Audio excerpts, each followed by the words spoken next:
have faced a time wherein I was underconfident. I was not sure if software is the domain I want to be in again. 6, 7 months, more than 7 months, I think, not so good phase, right? I can claim it. I've been through it. I've seen it. Trust me, as an engineer, I've had an exponential growth. So yeah. From being laid off and going through a very rough phase for many months to actually looking back and seeing the layoff as a good thing because you're so happy in your present work and you feel that you have upskilled so much that you're genuinely happy. Now, this is what I call improvement. This is by far one of the most overwhelming videos that I have ever recorded because his journey is just so inspiring and just so cool. So, without any further delay, introducing Tanmay. Hey guys, nice to be here. Thank you, Keerti, for having me. Thank you so much for coming. Can we just get started with your interview experience first of all, because it is very interesting as far as I know. So let everyone know about it. All right. So yeah. So this was like first. We have ended with first week of our courses, right? We were studying LLD, and I was already a part of HLD. And this company reaches out to me. The company name is Zania. The CEO reaches out to me and says that we're looking out for an engineer. Would you be interested? And I was like, yeah, sure. Let's give the interview. So, firstly, just pointing it out that he was not looking out for a job as such. He was just like, "Ki, let's upskill and see ki, how it goes." And it just happened that the opportunity came and you interviewed for it, right? So, Yeah. So I was already working at the time I was taking the courses. Yep. But I mean, as the opportunity came, I was like, okay, let's take it out. It seems good. So they interviewed me. Initially, they gave me a task that I had to do in a couple of hours. It was to implement a LangChain project, basically a small short AI project wherein we could use multiple parsers, PDF parsers, multiple type of parsers for parsing different type of files that we have. This is a creational use case, and that is what we had studied till that point of time. I was like, okay, I can do it in a single script, but I mean, that's what they asked me. But I was like, let's go overboard, and we've just learned the creational design patterns, specifically the factory pattern and builder pattern. So I was like, let's use factory pattern to do this. So I literally took the liberty, implemented everything in factory pattern, had different factories for PDF parsers, JSON parsers, and all that stuff. So and submitted it to them. Then the second round was scheduled, wherein they were actually doing a pair programming, and they were also asking about this project that I created and all that stuff. So they were amazed that I took the liberty of doing the design patterns and everything. That is something that they did not expect, but yeah. So my interviewer did say that this is by far the best submission that they had received. And I was like blown off at that point of time. And I was like, okay, thank you, Keerti. But yeah, that is when they asked me about do am I aware about patterns and all that stuff. So I literally flaunted off everything that I had learned. And we were still in like third week. This was like third week when it was scheduled. And we had done like creational and I think structural design patterns at that point of time. So I was like, yes, I know this. And I mean, it went well. Then they had a third round, and like third round was a bit crazy because the guy who took my third round was engineering manager at Google Search. So he was managing the entire Google Search. And I was like, okay, this is gonna be difficult. But it started off with it was a pair programming round in which they wanted me to implement an end-to-end API with the design patterns that I know. Of course, it didn't specifically ask for design patterns, but I knew that, I mean, if I know something, I sort of flaunt it out. So I literally did everything in my power that I could. And then during the interview itself, from the LLD part, so I went ahead, I did the UML, and then after the UML, I did the coding part. I was doing the coding part when they started asking me about HLD as well. So I was like, okay, I still remember this. They asked me about what sort of databases will you use, and then I said no SQL, and all that stuff. And then they basically wanted to ask me about the problems that you face when you are basically sharding a database. Basically, they wanted to know about sharding and then they wanted to know about the problems. And I was like, okay, let me play around now. That's my zone. I just started it. And trust me, the way Keerti explained it, amazing. I was like, okay, now it's the ball's in my plate. I was like, okay, you're talking about consistent hashing, and here I go. I started off and I literally explained it for like 5 minutes or less actually, and then they said, "I know you know it. Let's move forward." And that is when he knew that HLD, I had a good knowledge, and that is when they shifted back to LLD, and then they told me that to complete the course, the code, right? So I completed the code. Um, I demoed it. There was a small bug that didn't work out, but at the end of the day, everything worked out, and I showed them the code. And yeah, that was all. I think that was good enough experience, and I was hired. So yeah, that was the experience. I think yeah, that includes all. But there's so much around this. Firstly, in your LLD round, you are being asked HLD. Suddenly, you are interviewing when you were not even actually looking for a job change. So, how did your perspective change, like from this entire experience? And how do you think you've changed as an engineer from before the courses, after the courses, and in general from the entire experience? So yeah, I didn't join the courses for to prepare for interviews. I knew system design is something that an engineer should be aware about, right? And I tried learning it from various sources, 𝐸𝐴𝐿𝐥𝐬 and all that stuff. But I mean, being an engineer working in the industry, you do not get time to, literally spend specific times to go read and learn on your own. I mean, I people do that, but I think some sort of guidance is always needed. Then I came across this post. I think it was on LinkedIn or Instagram. I'm not sure, but yeah, I came across this post. Someone saying that you should join Keerti Purswani courses, and I was like, okay, let's give it a try. So I gave it a try and it started from HLD. And trust me, I was in love with HLD. And then it started from LA, and then it was like, okay, she's taking one more course, that's LLD. Though HLD initially we didn't had a very good platforms, then we shifted to Teams. There was a bit of hiccups. I mean, you generally it was just the teaching for which I joined LLD as well. And yeah, trust me, the amount of knowledge that I've consumed, the amount of the amount of growth that I've experienced as an engineer, I see it in my daily work right now. The way I implement things now has completely changed. The way I think about things has completely changed. I literally think about class diagrams, relationships, composition, aggregation. What should it be? How should the code look like? How can I make it more extensible? I don't want to rework on this. Whatever new thing, new business need comes in, right? So all those thinking perspectives have changed a lot within this, I think 3 to 6 months, whatever the time period was. I don't remember, but as an engineer, I've had an exponential growth. So yeah, actual thanks to Keerti. There was a very beautiful mail that I wrote to her as well. I think she can post a snapshot of it. Now I will. Till now, I was not putting it anywhere. Like, I knew that this guy has done so well in an interview, but I couldn't share it anywhere. Like, even though the course is just going on, but you have to keep the privacy. And I was like, "Ki, damn, if only I could show this to people."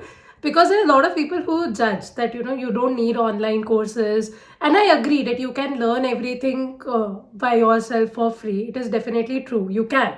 I have also learned everything myself. It's just that the process becomes a lot more faster, easier, better, and more fun.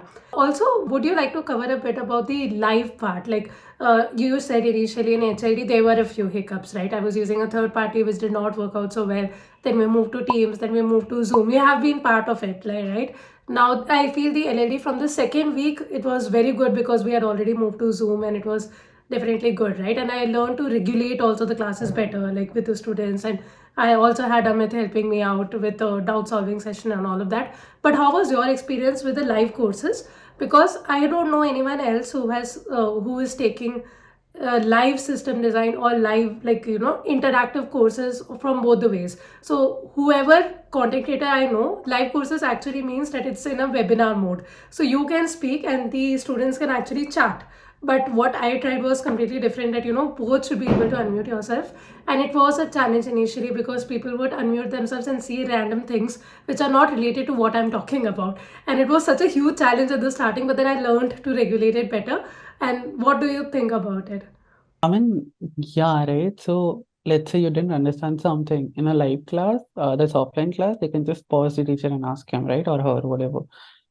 In this course, right, the entire course, the best part about it was that you could literally bug Keerti at any point of time that, hey, Keerti, I want you to reiterate over this. Hey, Keerti, I didn't understand this. According to me, it should be this.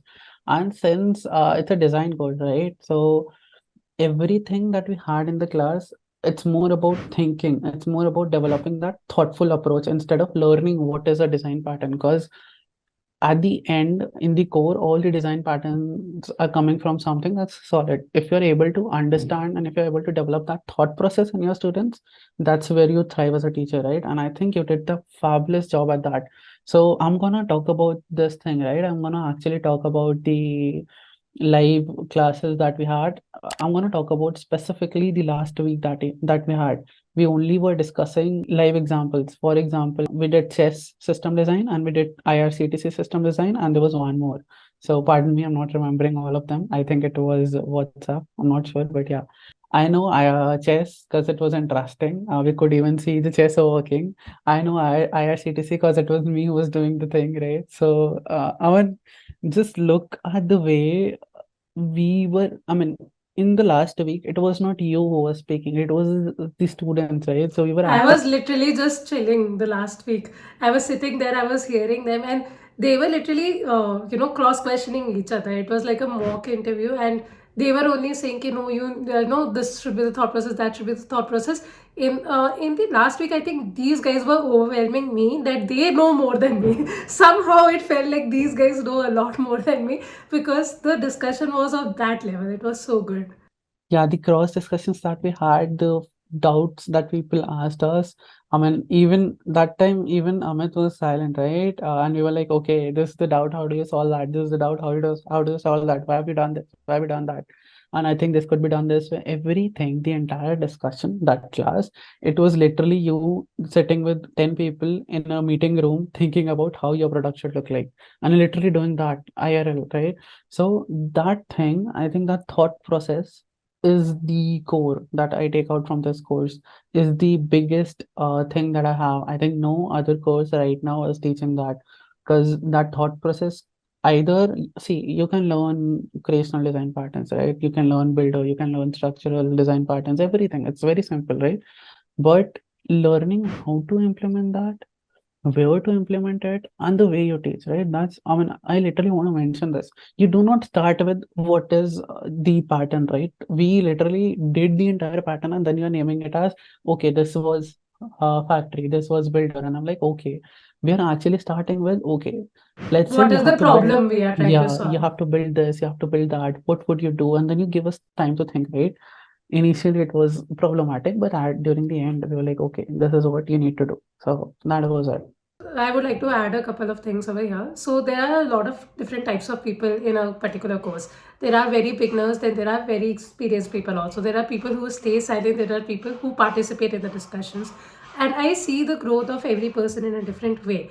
So there are a bunch of people who really participate in the discussion, like you, Subhajit, Chevanti, Minakshi. There are a lot of people who actually speak, right? And then there are people who are silent during the course, but then I know that they are learning because from the doubts, from the sincerity, from they're showing up every single day on time and they're actually asking questions on chat. So that thing really keeps me going.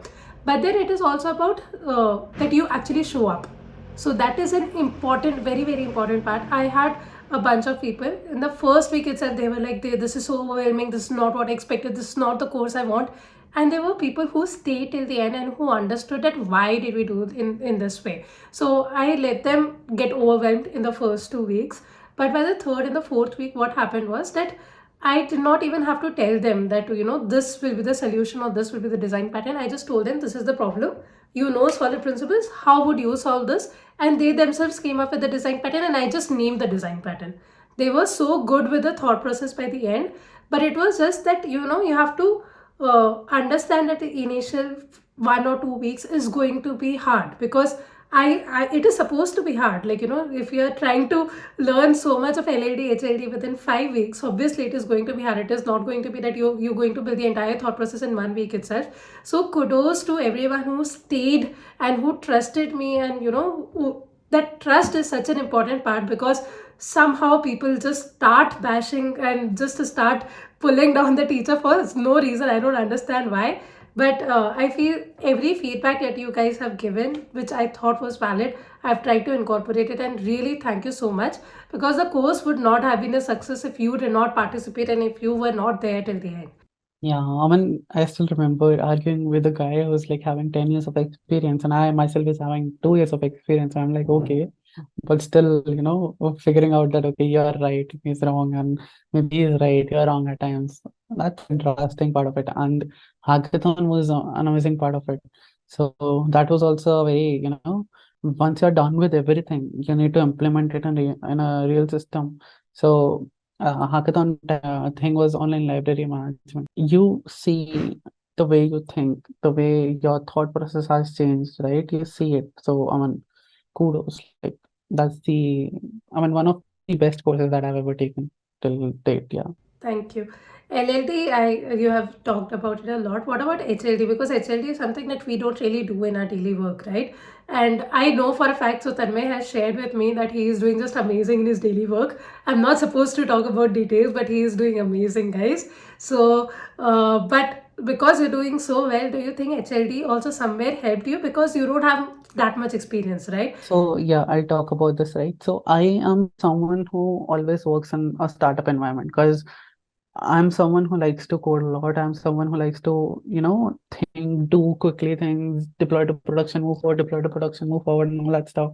I can't wait for my code to go into production for like next 8 months. I mean, if in a company I have to wait, that's fine. But I'm someone who's into, let's do good things ever, right?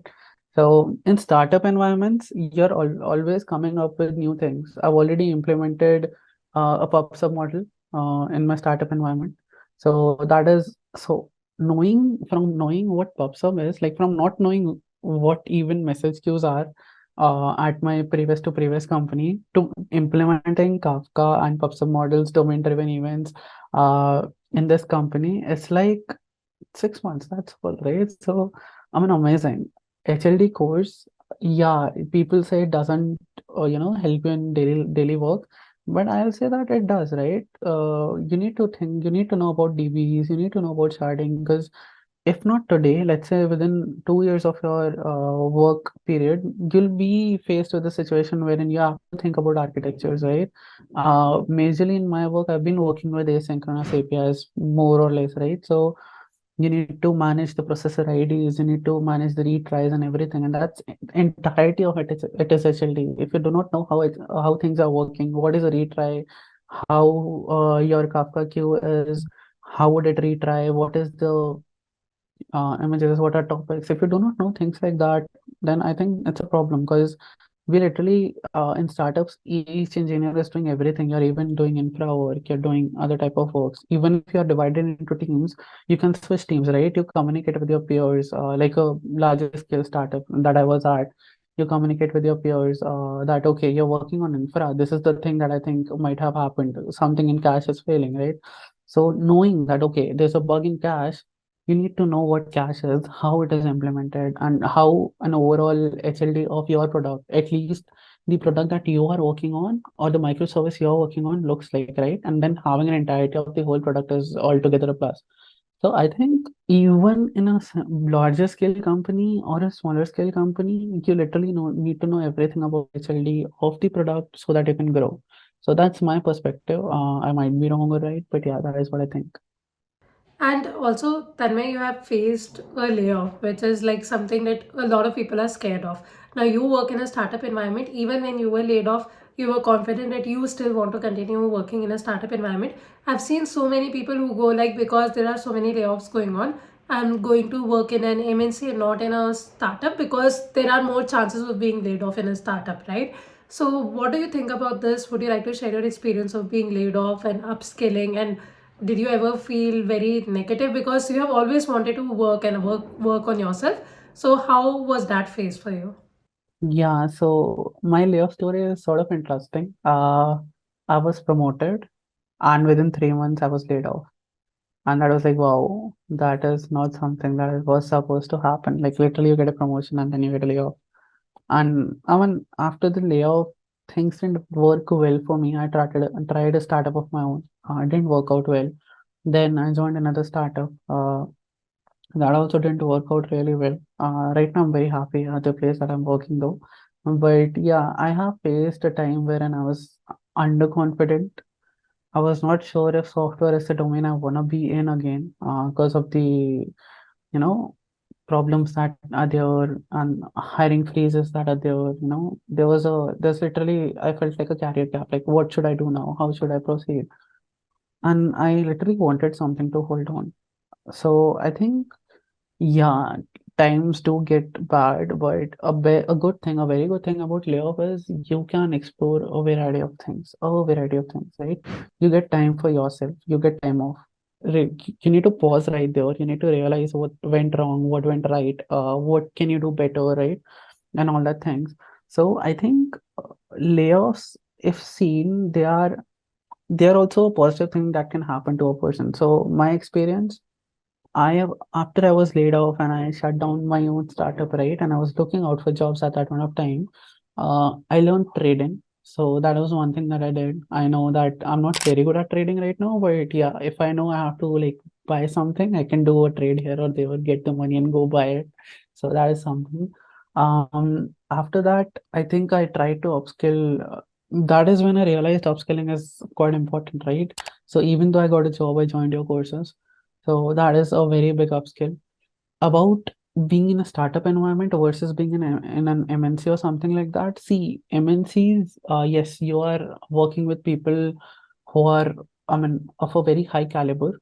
Google, Microsoft, the entire FANG people are of a very high caliber. That's true. But if you're a fresher and you want to learn, I think startups are the place where you want to be because there you're actually allowed to make mistakes. I mean, not in production, definitely, but the amount of ownership that you have as a person, you grow at an exponential rate, and that's not something that happens in MNCs. So at an MNC, you are not someone who's going to be pushing 10,000 lines of code within 10 months, right? That is not going to happen because they don't need that, right? But a startup needs a person to be working. I mean, work-life balance does get a bit here and there, but you can maintain it. But the growth is amazing. So if you're a person who likes to code, who likes to learn, who likes to grow, startups is the place where you want to be at. So, I mean, that's my thought process. So roughly for how long were you in that, not so good phase of yours, and what was the major factor that helped you get out of it?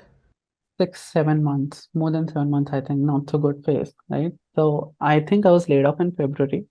After that, I started a startup of my own. So I didn't do a lot of coding work there. I mean, I did, but majorly we were figuring out the business model and everything. So we were already working in stealth mode, but You get to uh, learn a lot from every yeah, experience. yeah. So the business experience, you get to learn a lot. So you literally learn to get face or no, like people shut you off saying that we don't need to see your face and all that stuff. It's interesting, but yeah, you get to learn a lot. After 3 months, it was 1 month when I had to do nothing, like literally nothing. And then I started off, I think half a month or something like that. And then my manager reached out to me. He was managing me at my previous company and he said, I'm starting a startup. Like it's been a while I'm working in the startup. So I'm just directly hiring you. And I got hired here. But this also was at a very low pay scale, first thing. And second thing, even though pay scale was low, it's not the pay scale that matters, right? It's the amount of the people that you're around. That was also not like quite amazing. It was good, but like satisfactory. So I think 8 months, around 6, 8 months was the time period. But then you have done an incredible job. You kept upskilling, like, so kudos, and I am just so proud of you. Even like, there were a few students about whom I was just so proud seeing their dedication, their sincerity. I gifted these guys t-shirts also. He's wearing the Literate Store t-shirt, so that's a gift from me. He did not even have to participate in the hackathon or win the hamper. He got a free one. So there are things like that that I do because these people really keep me going and they motivate me so much. Tanmay, any final words you have for the audience or anything you would like to add about HLD, LLD, TSA, anything out there about software If you're engineers? a person who's having, I'm literally not, promoting her, but genuinely, It does sound like it sounds like I told you that what, say this, but it is not like that. Yeah. Yeah, so basically, even though she said that, okay, don't promote me, it shouldn't look like that. I am saying to try it out once because it might be just a few bucks for you guys, but the amount of experience that you're gonna gain from a person who has worked so well in the industry, I mean, it's gonna be fabulous, right? I can claim it. I've been through it, I've seen it. trust me, if you'll ask me again whether I take this or any other course, I'll always go for this. So I think that's the thing that you need to learn. I mean, this is the most overwhelmed I've ever felt about when someone's talking about my courses. This is the most overwhelmed I've ever felt. But thank you so much. Yeah. I think this brings us to the end of the video, and guys, I really hope that you all can be part of the community and share all your success stories like this, because these are the days that motivate me to work harder every single day. And I am just so proud, and I am sure that Tanmay has a lot of more things coming up. He is going to motivate so many more people. Let me know in the comments if you have any questions for Tanmay. I will also leave his LinkedIn profile in the description, and if you want to connect with him, you can do that as well.